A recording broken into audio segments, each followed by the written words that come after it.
This is a video on task number 3, working with the cubic. Cubic is defined as the largest term is the third order, or x cubed. So if you looked at the prior video, identify the possible number of real zeros. There is either 1 or 3. Possible number of extrema, obviously 1 below each of those, 0 or 2. Predict the end behavior using limit notation. We know that as this heads west, this heads south. As this heads east, this heads north. So the way this works is the limit of the function as x approaches negative infinity, that would be all the way over here, would be all the way down would be negative infinity. So that's infinity up top, negative infinity down here, infinity over here, negative infinity over there. So far so good? All of this is critical. Limit f of x with x approaches negative infinity underneath. That cannot vary. It has to look exactly like that. Very important. And then obviously the limit of the function as x approaches positive infinity. So now we're covering both sides. Yes, there's the left side, there's the right side.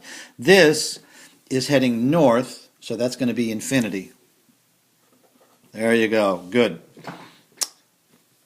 Find all real zeros. Well, the way we're going to do this is we are going to put this into the grapher, and we're going to find, we will always give you at least one real number to find. So let's see, x cubed minus x squared. Got it wrong.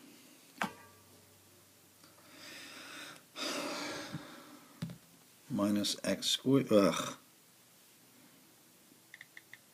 X raised to the third minus x raised to the second minus 7x plus 7. Double check that you've got the right equation. X cubed, or minus x squared, minus 7x, okay? Good. So this is what I'm going to be graphing, is this shape right here, and what I have to do is plot the various points. So what I will do is I will go to the table function right here, and let's see, let's start it at, I don't know, let's start at negative 10, and we will go by ones. Oh, sorry, you can't see that. You got it? Yes. And now I look at my function, and I look to find a 0. Right there. When x is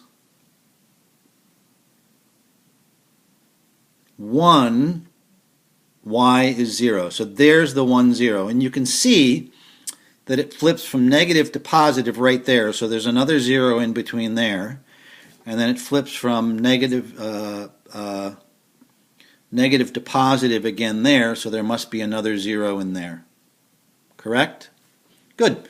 All right. So we knew that we had from the calculator 1 was a 0. So we put that into synthetic division. 1, negative 7, 7. I like to cut that off so that we have a column for our remainder. Bring down the 1, multiply, add, multiply, add, multiply, add. So you can see that this tells me that I did do it properly. That is in fact 0. And what I'm left with is x squared minus 7. So the factorization of this, if I multiply this factor, remember it's opposite of the 0, if I multiply this times this, I will get what I started with. So the 0 here, x minus 1 equals 0 would be 1. And then what I need to do is set x squared minus 7 equal to 0, which is plus or minus radical 7. Okay? So the zeros are 1 and plus or minus radical 7. I'm going to stop there and we will continue with part 2.